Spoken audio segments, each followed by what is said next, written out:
council's report card. Detached dual occupancy was a big... Yep. Okay then. So at one of our most recent council meetings, I had what I'd regard as a big win.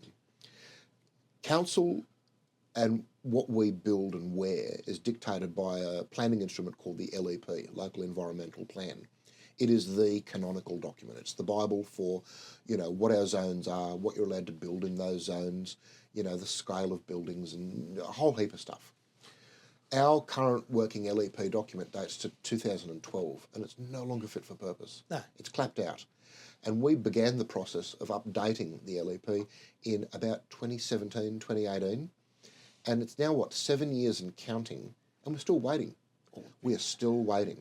There's this ping-pong between council and the state government, a process called Gateway, where it goes to the planning department at the state government, and they cross the T's and dot the I's, and they come back. And it is a conversation until it's basically beaten into a shape that everyone's happy with. Yep. That process has dragged on way too long. And it's beyond the scope of this conversation to work out exactly where the blame lays. Some people think that council staff have dragged their feet. Some people think that councillors didn't help because it was ready to be signed off. Yep. And then at the beginning of the last term before last, so a bunch of new councillors got elected and they said, we want to pull this back and get our fingerprints on it. And it was like, no, but this is done. It's been dispatched. You can't pull a boat back onto its blocks after it's been launched. But they tried, and that was a delay. And I think even they didn't realise that it was resulted in a delay of years and years and years. Yeah. Or whether the problem is with the state government. Long story short, what we're waiting for in the new LEP are a bunch of goodies that people have been clamouring to me about for years. So innovations in ecotourism and dual occupancy and granny flats. So people that want to put a granny flat or a secondary dwelling close to their house, there's a new definition that's more generous. Yep. Instead of building a 60 square metre granny flat, you could build a 110 square metre granny flat, or 20% of the size of the primary dwelling, whichever is the larger. That's something that will be in the new LEP. Cool. Similarly, we've got this weird, stupid rule that says anywhere that you can have an attached dual occupancy, that's to say a second full-size house. Yep. It's got to be attached to the main house. Basically a duplex. Yeah, like a duplex shares a common wall, or something that shares a breezeway or a covered walkway. Mum and Dad have got exactly the same arrangement out of their house at Oakville. Yep. And but you couldn't put it elsewhere on the same block. Yeah. The state government says, look, you can have an attached dual occupancy, but you can't have a detached dual occupancy because of flood evacuation risk. And we're saying, but it would be exactly the same. You've got the same number of people living there.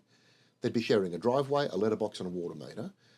The only difference is that the landowner has more flexibility of being able to site another house on their own land, and we're talking about acreage here. Yeah. We're not talking about 𝗏𝗏 or 𝗏𝗏ville. No. We're talking about people that have got 5 acres and up, being able to site another dwelling. And the way I explain this to people is I say the benefits are so overwhelmingly obvious. People can have their parents, their elderly parents, living in their senior years, close to family with a degree of dignity and independence. They can share the costs of living, share the burdens of property maintenance. There's a childcare component built into having, your parents living nearby. So you're reducing the burden on not only the aged care system, but also the childcare system. Yeah. You're allowing young families, so your kids have grown up, they don't want to move away, get caught in the rental cycle, have to live an hour away from, where they work, or move away from the community that they grew up in and felt an affinity. Parents want their kids, give them a leg up. And again, this is into subdivision. This is under one title. Yeah. And I ran out of patience, frankly. And I said, after 7 years, how much longer are we going to accept this BS that it's just around the corner, 7 years, and we're still waiting.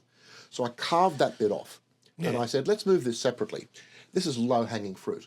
This is something that the state government want us to do. So don't tell me that it's going to get log-jammed in the state government's planning portal again. They want us to do this. If this comes to them just as this one thing, they're going to give it a tick as quickly as you can think. So I did. I carved it off. I brought it to the chamber. Yes, it's something that was already underway as part of our LEP, but that's just been put off to the never. Well, it's like my trip to China. It'll happen one day. The gallery was packed. And it was at that moment that I realised that this had touched a real nerve in the community of people who have acreage, want to be able to have the ability to put another dwelling on there for precisely the reasons that I just told you about. Yeah. And, that it doesn't represent, wholesale subdivision, which I'm, opposed to my dying breath. But it's a good thing to do for a variety of social and economic reasons. Everyone in the chamber voted for it, except for Labor's 𝗵𝗂𝗿𝗏, for reasons that simply defy me.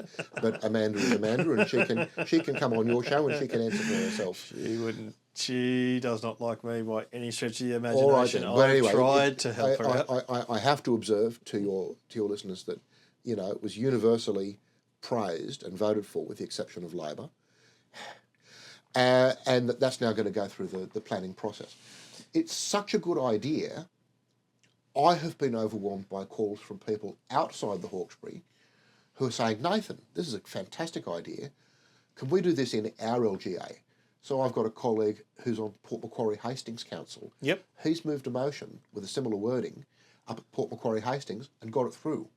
I've had a call from an independent councillor down in 𝗏𝗏𝗍𝗐 who says, Nathan, this is a fantastic idea. How can I do this down in 𝗏𝗏𝗍𝗐?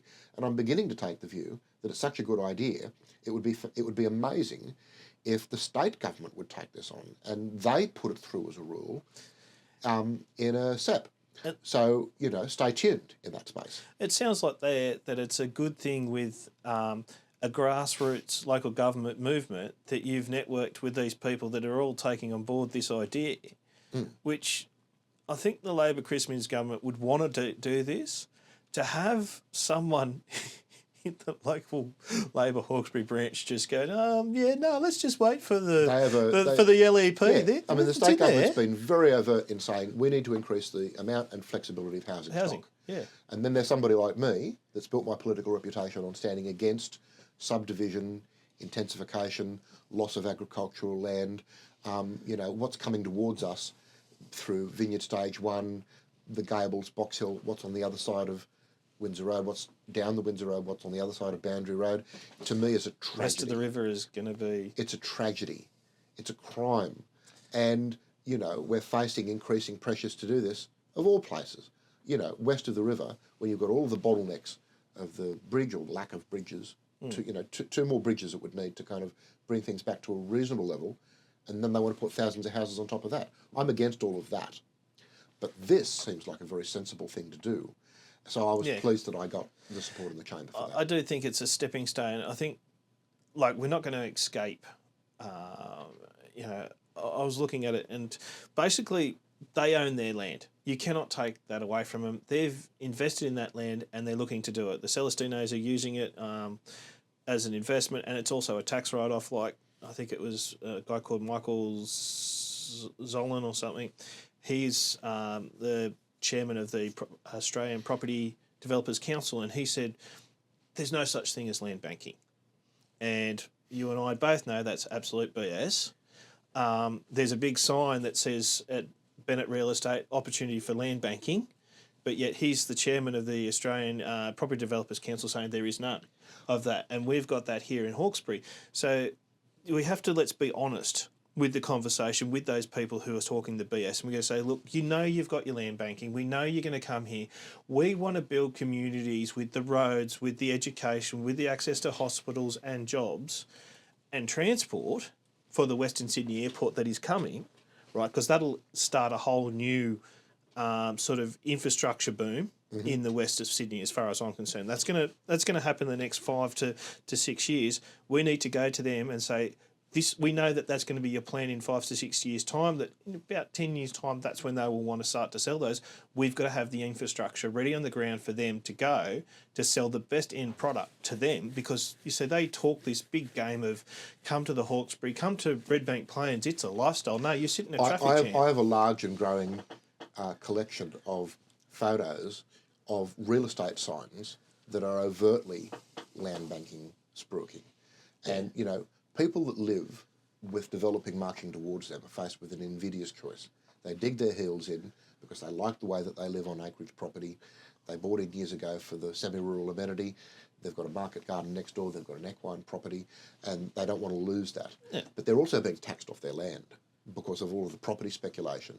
And when a land banker comes in and buys your property, it's not because there's a family that's going to take up occupancy in your home and send their kids to the local school.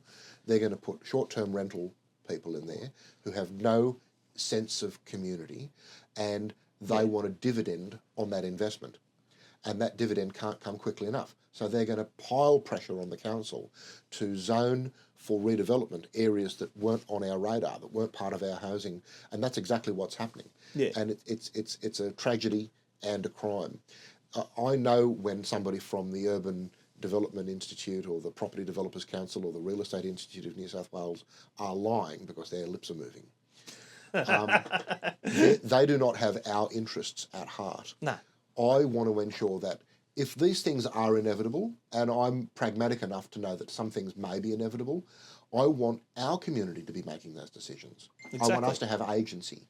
I want us to have the last say rather than to be subjected to huge pressure by property developers and their land bankers who have no sense of sentiment towards the land that they're buying and simply want a return on their investment until we end up with more ticky-tacky houses with no eaves, they're so close to each other you can't walk between them. Fire hazards. Yeah. Access hazards. You know, the kind of property development, the style of property development that we see in the hills area. And you know, on Marsden Park. If you go to Jordan Springs or Marsden Park or Box Hill or the Gables, we do not want that style of development, which is why I'm a favour of preserving our acreage, but giving families the ability to put another house on their own block under one title. Yeah, and it's a buffer. It's a buffer. It's a buffer between something that might not be sustainable and the more intensive forms of subdivision and development that we simply do not want. It walks the middle path. And I'm unashamed about saying that it's a kind of social engineering, but it's the best kind of social engineering there is because it creates multi-generational living. And I think multi-generational living is something that, you know, we can get used to. I mean, you know, the 20-something or 30-something kids that can't afford to rent and can't afford to move out and it's living under mum and dad's roof, that's not healthy.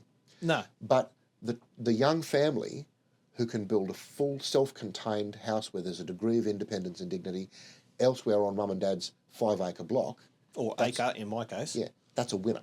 Yeah. I'm here with Nathan.